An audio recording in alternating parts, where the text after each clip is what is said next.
Hello दोस्तों, कैसे हैं आप सभी। उम्मीद है कि आप लोग बहुत अच्छे होंगे और मन से पढ़ाई कर रहे होंगे। दोस्तों, मैं इस वीडियो में बात करने वाला हूं क्लास 10 के केमिस्ट्री का फर्स्ट चैप्टर का ऑब्जेक्टिव क्वेश्चन। तो आप लोग इस वीडियो में अंत तक बने रहिएगा। यदि जो आप लोग को वीडियो पसंद आता है तो अपने फ्रेंड के बीच शेयर कर दीजिएगा। चलिए देखते हैं पहले क्वेश्चन को।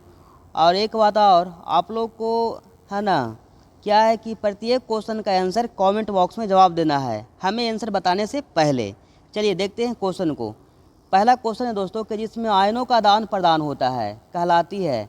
आपको बताना है कि वैसा विक्रिया जिसमें आयनों का आदान प्रदान होता है वो क्या कहलाता है। विस्थापन, द्विविस्थापन, संयोजन, अवक्षेपन। इनका सही आंसर हो जाएगा ऑप्शन बी, द्विविस्थापन कहलाता है। देखते हैं अगले क्वेश्चन को। 2 नंबर क्वेश्चन है कि निम्न में कौन ऑक्सीकरण की क्रिया नहीं है। निम्न में कौन ऑक्सीकरण की क्रिया नहीं है। दहन, श्वसन, भोजन का पचना, अवक्षेपन। तो दोस्तों इनका सही आंसर हो जाएगा ऑप्शन डी, अवक्षेपन, है ना। तो दोस्तों देखिएगा यहाँ पे ये दहन है, तो किसी दहन का मतलब होता है जलना। किसी भी वस्तु को जलने के लिए ऑक्सीजन चाहिए। श्वसन हम लोग करते हैं, वहाँ पे ऑक्सीजन चाहिए। भोजन का पचना, इसमें भी क्या है, ऑक्सीजन का जरूरत पड़ता है। तो एक यही बच गया अवक्षेपन, इसके लिए ऐसा नहीं है, ठीक है। तो इसलिए इनका सही आंसर हो जाएगा ऑप्शन डी, अवक्षेपन। देखते हैं अगले क्वेश्चन को। 3 नंबर क्वेश्चन है दोस्तों कि चीनी का रासायनिक सूत्र है। चीनी का रासायनिक सूत्र है, आपको बताना है चीनी का रासायनिक सूत्र। तो दोस्तों चीनी का रासायनिक सूत्र होता है C12H22O11 होता है। तो यहाँ पे देखिएगा, यहाँ पे तो जो फार्मूला है CH3COOH है, ये जो फार्मूला है एस्टिक अम्ल का है ना। C6H12O6 है, ये ग्लूकोज का फार्मूला है। देखते हैं आगे ऑप्शन। यहाँ पे ऑप्शन लिया गया है सी है जो C12H22O11 है, ये है जो ये चीनी का सूत्र है। इनका सही आंसर हो जाएगा ऑप्शन सी, C12H22O11।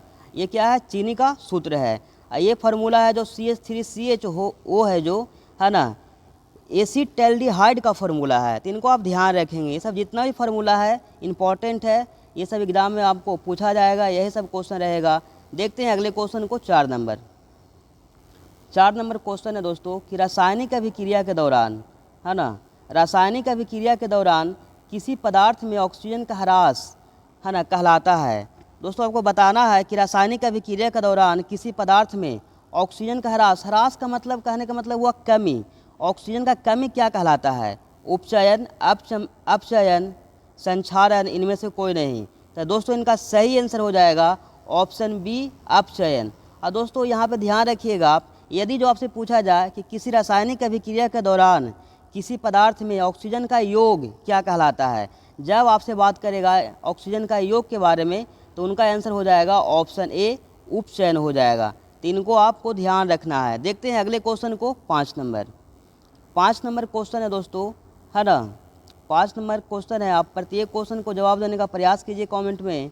क्वेश्चन है 5 नंबर, रासायनिक अभिक्रिया के फलस्वरूप जो पदार्थ बनता है उसे क्या कहते हैं, है ना। आपको बताना है कि रासायनिक अभिक्रिया के फलस्वरूप क्या होता है, जो पदार्थ बनता है उसे हम क्या कहते हैं। अभिकारक, प्रतिफल, दोनों, इनमें से कोई नहीं। तो दोस्तों इनका सही आंसर हो जाएगा ऑप्शन बी, प्रतिफल या उत्पाद कहलाता है। दोस्तों आपको ध्यान रखना है कि जो भी रासायनिक अभिक्रिया होता है उसमें कोई, है ना, कुछ पदार्थ भाग लेते हैं, एक या एक से अधिक। तो जो भाग लेने वाले पदार्थ हैं उनको हम कहेंगे अभिकारक। ये सब पॉइंटों को आपको ध्यान रखना है। देखते हैं अगले क्वेश्चन को। 6 नंबर क्वेश्चन है कि जल के एक अणु में, है ना, जल के एक अणु में हाइड्रोजन एवं ऑक्सीजन के परमाणु की संख्या का अनुपात क्या है। तो दोस्तों जल के पूछ रहा था, जल का फॉर्मूला होता है H2O। तो यहाँ पे H में क्या हो जाएगा, 2, हाइड्रोजन के लिए 2 हो जाएगा, ऑक्सीजन के लिए 1 हो जाएगा। यानी हम बोल सकते हैं कि 2:1। इनका सही आंसर हो जाएगा ऑप्शन बी, 2:1। देखते हैं अगले क्वेश्चन को। यदि जो वीडियो पसंद आ रहा है तो अपने फ्रेंड के बीच शेयर जरूर कर दीजिएगा। देखते हैं, है ना, 7 नंबर क्वेश्चन को। दोस्तों 7 नंबर क्वेश्चन है कि निम्न में कौन अभिक्रिया का लक्षण नहीं है। रंग परिवर्तन, गैसों का निकलना, अवक्षेप का बनना, है ना, अभिकारकों का तापक्रम अस्थिर रहना। इनका सही आंसर हो जाएगा ऑप्शन डी, अभिकारकों का तापक्रम अस्थिर रहना। देखते हैं अगले क्वेश्चन को। 8 नंबर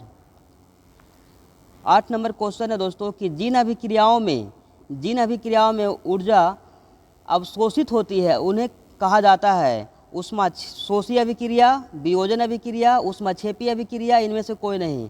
तो दोस्तों जिस भी अभिक्रिया में ऊर्जा का अवशोषित होगा उनको हम कहेंगे ऊष्माशोषी अभिक्रिया, ऊष्माशोषी अभिक्रिया। तो इनको आप ध्यान रखेंगे। देखते हैं अगले क्वेश्चन को। 9 नंबर क्वेश्चन है कि वैसी अभिक्रिया जो प्रकाश के अवशोषण द्वारा घटित होती है क्या कहलाता है। तो इनका सही आंसर हो जाएगा ऑप्शन ए, प्रकाश रासायनिक अभिक्रिया। देखते हैं अगले क्वेश्चन को। 10 नंबर क्वेश्चन है दोस्तों कि निम्न में कौन सी अभिक्रियाओं के योग में हमेशा साथ साथ होती है ना। बताना है आपको कि निम्नलिखित में कौन है अभिक्रिया है जिनका योग क्या होता है, हमेशा साथ साथ होते हैं, है ना। संयोजन और विघटन, ऑक्सीकरण और अवकरण, अवक्षेपण और विस्थापन, उदासीनीकरण और विस्थापन। तो दोस्तों इनका सही आंसर हो जाएगा ऑप्शन बी, ऑक्सीकरण और अवकरण है जो दोनों साथ साथ में ही होता है। देखते हैं अगले क्वेश्चन को। 11 नंबर क्वेश्चन है दोस्तों कि मैग्नीशियम रिबन, है ना, मैग्नीशियम रिबन का वायु में दहन एक है। मैग्नीशियम रिबन का वायु में दहन मतलब कि रिबन का जलना क्या है, भौतिक परिवर्तन, कोई परिवर्तन नहीं, कोई अभिक्रिया नहीं, रासायनिक परिवर्तन। तो दोस्तों रिबन का जलना यानी दहन क्या है, एक रासायनिक परिवर्तन है। इस सब क्वेश्चन को आप ध्यान रखिएगा। रासायनिक परिवर्तन के एग्जाम्पल आप ध्यान रख सकते हैं। दूध से दही बनना, हमारे शरीर में भोजन का, है ना, पचना, ये क्या है, रासायनिक परिवर्तन है। ये सब पॉइंटों को आप ध्यान रखेंगे। यहाँ पे एक पॉइंट और आता है भौतिक परिवर्तन। भौतिक परिवर्तन में बर्फ़ का पिघलना, मोम का पिघलना, है ना, पानी को उबालना, ये सब क्या है, भौतिक परिवर्तन है। तो देखते हैं अगले क्वेश्चन को। 12 नंबर क्वेश्चन है दोस्तों कि विकृत गंधिता, है ना, विकृत गंधिता के लिए उत्तरदायी अभिक्रिया कौन सी है। आपको बताना है कि विकृत गंधिता के लिए उत्तरदायी अभिक्रिया कौन सी है। तेल का ऑक्सीकरण, खाद्य पदार्थों का विघटन, तेल वसा का क्षरण। इनका सही आंसर हो जाएगा ऑप्शन ए, तेल वसा का ऑक्सीकरण। देखते हैं अगले क्वेश्चन को। 13 नंबर दोस्तों 13 नंबर क्वेश्चन है कि वैसा पदार्थ, देखिएगा 13 नंबर क्वेश्चन है दोस्तों कि वैसा पदार्थ जिसकी उपस्थिति के कारण किसी अभिक्रिया की दर बढ़ जाती है ना, वो कहलाते हैं। आपको बताना है कि वैसा पदार्थ जिसकी उपस्थिति होने से क्या होता है, अभिक्रिया की दर बढ़ जाता है। उत्प्रेरक, ऑक्सीकारक, अवकारक, इनमें से कोई नहीं। तो दोस्तों इनका सही आंसर हो जाएगा ऑप्शन ए, उत्प्रेरक कहलाता है। देखते हैं अगले क्वेश्चन को। 14 नंबर क्वेश्चन है दोस्तों, है ना, आप प्रत्येक क्वेश्चन को प्रयास कीजिए आंसर देने के लिए। देखते हैं क्वेश्चन है दोस्तों 14 नंबर कि किसी पदार्थ की ऑक्सीजन से अभिक्रिया कर जलने की क्रिया को क्या कहते हैं। दहन, जलन, अवकरण, अपघटन। तो दोस्तों जलने का क्रिया कहलाता है दहन दोस्तों, है ना। दहन के मतलब ही हुआ जलना। देखते हैं अगले क्वेश्चन को। 15 नंबर क्वेश्चन है दोस्तों कि, है ना, उपचयन अपचयन अभिक्रिया को क्या कहते हैं। उपचयन अपचयन अभिक्रिया को क्या कहते हैं। रेडॉक्स अभिक्रिया, ऊष्माशोषी अभिक्रिया, ऊष्माक्षेपी अभिक्रिया। तो दोस्तों इनका सही आंसर हो जाएगा ऑप्शन ए, रेडॉक्स अभिक्रिया कहलाता है। देखते हैं अगले क्वेश्चन को। 16 नंबर क्वेश्चन है दोस्तों, आप प्रयास करेंगे, यदि जो आप लोग को वीडियो पसंद आ रहा है तो इनको अपने फ्रेंड के बीच शेयर जरूर कर दीजिएगा। देखते हैं 16 नंबर क्वेश्चन को। क्वेश्चन है दोस्तों कि संक्षारण किस प्रकार की अभिक्रिया है। संक्षारण किस प्रकार की अभिक्रिया है। उपचयन अभिक्रिया, अवक्षेपण अभिक्रिया, संयोजन अभिक्रिया, है ना, उपचयन अभिक्रिया। तो दोस्तों इनका सही आंसर हो जाएगा, 16 का सही आंसर हो जाएगा ऑप्शन डी, उपचयन अभिक्रिया। देखते हैं अगले क्वेश्चन को। 17 नंबर क्वेश्चन है कि एलपीजी का मुख्य घटक, है ना, आपको बताना है कि एलपीजी का मुख्य घटक निम्न में कौन सा है। Methane, ethane, propane, butane. तो दोस्तों जो एलपीजी हम लोग घर में यूज करते हैं गैस, है ना, उसमें ब्यूटेन और प्रोपेन दोनों होता है। ठीक है, ब्यूटेन और प्रोपेन दोनों होता है, लेकिन आपसे पूछा गया मुख्य अवयव कौन सा है, मुख्य घटक कौन सा है। तो इनका सही आंसर हो जाएगा ऑप्शन डी, ब्यूटेन होता है। दोस्तों आप इनको ध्यान रख सकते हैं, है ना, कि मीथेन का फार्मूला होता है, आपसे पूछ लिया जाता है कि वो, है ना, मीथेन का फार्मूला होता है CH4। तो ये सब मतलब फार्मूला को प्रत्येक को आप ध्यान रखने का प्रयास कीजिएगा। चलिए देखते हैं अगले क्वेश्चन को।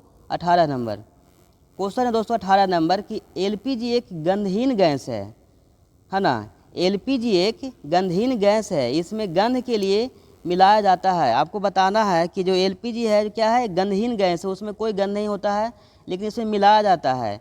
है ना, क्या मिलाया जाता है वही आपको बताना है। Methane, ethane, propane, ethyl mercaptan. तो दोस्तों इनका सही आंसर हो जाएगा ऑप्शन डी, एथिल मरकैप्टन मिलाया जाता है। एथिल मरकैप्टन इसलिए मिलाया जाता है कि ताकि गैस का रिसाव हो तो हम लोग को पता चल सके।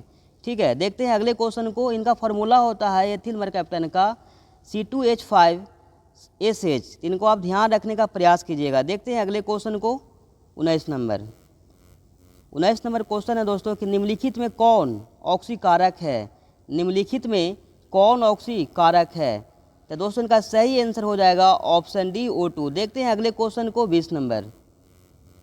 20 नंबर क्वेश्चन है कि शरीर में भोजन का पचना किस प्रकार की अभिक्रिया है। आपको बताना है कि शरीर में भोजन का पचना कौन सी अभिक्रिया है। अवकरण, ऑक्सीकरण, उदासीनीकरण, वैद्युत अपघटन। तो दोस्तों इनका सही आंसर हो जाएगा ऑप्शन बी, ऑक्सीकरण। दोस्तों ऑक्सीकरण बोलिए या उपचयन बोलिए, दोनों सेम ही है। तो इनको चलिए, उम्मीद है कि आप लोग को ये वीडियो पसंद आया होगा, तो अपने फ्रेंड के भी शेयर कर दीजिएगा और इस वीडियो के ऊपर एक लाइक कर दीजिएगा। फिर आपसे मिलते हैं अगले वीडियो में, तब तक के लिए जय हिंद।